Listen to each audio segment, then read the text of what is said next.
we had talked with Jeff a little bit earlier about the matchup, Jared. I mean, how is he sort of? I guess it'll be such a big game, probably the biggest game that most of y'all have played in your time at Pitt, as far as the atmosphere and the energy. I mean, how is he sort of mentally prepared you guys, not only for what you're about to face on the court, but for everything else that's going to surround it?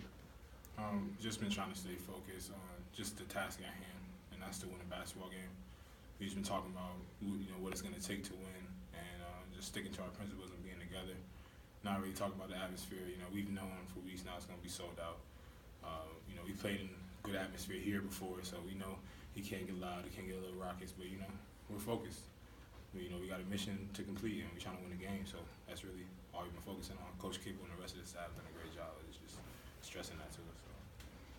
Coach says that he does believe you guys have a chance to win tomorrow. What's the belief amongst you guys as to why that can happen? We tough, man. Really tough. We're not backing out to anybody, and we have enough talent to where that is actually something that we can uphold and actually stand by. We're a really good team. We do certain things really well, and there's certain things we got to improve on. But we know we are sharp on all of those things. We can play with anybody. So. Your coach was just saying that when some of the returning guys came back, there might have been a feeling of a little bit sorry for ourselves coming off of what happened last year. Was that the case, and if so, when did you start to get over it?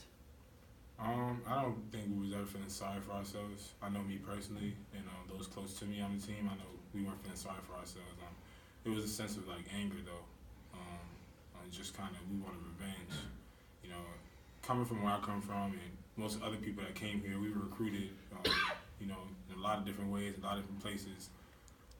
We all have a chip on our shoulder already, and last year just put an even bigger chip on that shoulder. So it was kind of like playing angry during the summer. I remember working out leading up to the season. It was every day you're just going super hard because like I said before, you look up in that gym at all those ACC teams, and you can't look up there and say, okay, we beat that team, okay, we beat that, okay, we could have beat that. We lost to all of them. So it was just a sense of motivation, really. Do you feel like that anger's still there? Definitely. Everybody. We played 3 road games now, and should have won every single one of them, if you ask me. And we beat ourselves too, which was a more frustrating thing. And then even at home, the teams that we played, and that we beat, Florida State we only played once, but we played Louisville again. So there's still that anger there. I want to win every single game by 1,000 points. So I'm going super hard, and everybody on the team is. That's the mindset we all have. So. Jared, even if you wanted to, you probably couldn't avoid seeing, following, knowing a lot about this particular Duke team, right? Does it seem like they're kind of always being talked about and always in the spotlight? That's how it is nowadays. That's the society we live in. Social media influences a lot of what's going on, especially in college basketball. You got those young guys over there. They've been getting looked at like that and broadcasted like that since they were 16, 17. So, now they're 18, 19, they're in college. So they're playing for the marquee team in college basketball, and they were the marquee players already coming out of high school. So, you expect that stuff. Jared, you may not be guarding Zion all the time tomorrow night, but when you see an athlete like that, how do you go about defending him? You got to stay in front of him. For one, just can't let him get downhill. He's really physical, and he's really strong. He's explosive at the same time. He's good with his feet. He has good footwork, and he's light on his feet. So you got to just really stay in front of him. He's been working on his jump shot. He's been improving at it, but that's something that is not the strongest point of his game right now. So if anything, you want him to kind of take those kind of shots. You don't want him around the rim because around the rim, nobody can jump up there with him for the most part. So. Going into Syracuse and then coming out of Syracuse, one thing your coach was talking about was it's hard to, in practice, replicate what SU does in the zone. It's hard to replicate what shooting in the Carrier Dome is like. So now that you have that experience under your belt, some of the things maybe that coach was saying last week apply to this week and try to better replicate in practice or appreciate what you're going to see in reality once it gets out there for Duke?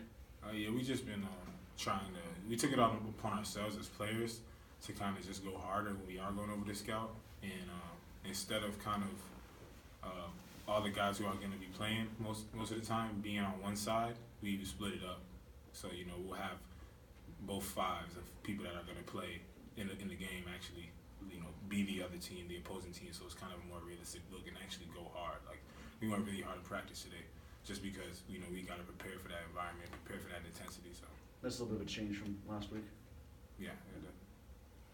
As you guys prepare for Duke, Jared, I mean, how helpful has it been in these past couple days here to have someone like Coach Capel, who's coached all those guys or recruited them and has such an intimate knowledge of that team and program? This is helpful because you got guys who have been there for years, like Jack White, for example. There's small little tendencies that he likes, and like Marquise Bolden, people like that who have been there and that Coach Cable actually coached and worked out with all the time. There's little tendencies that they have in their game that you might not see all the time on tape that he can give us, a little pointer on, and certain calls, signals they might have that mean something different. We can understand that stuff a little easier now as having somebody like Coach Cable. So.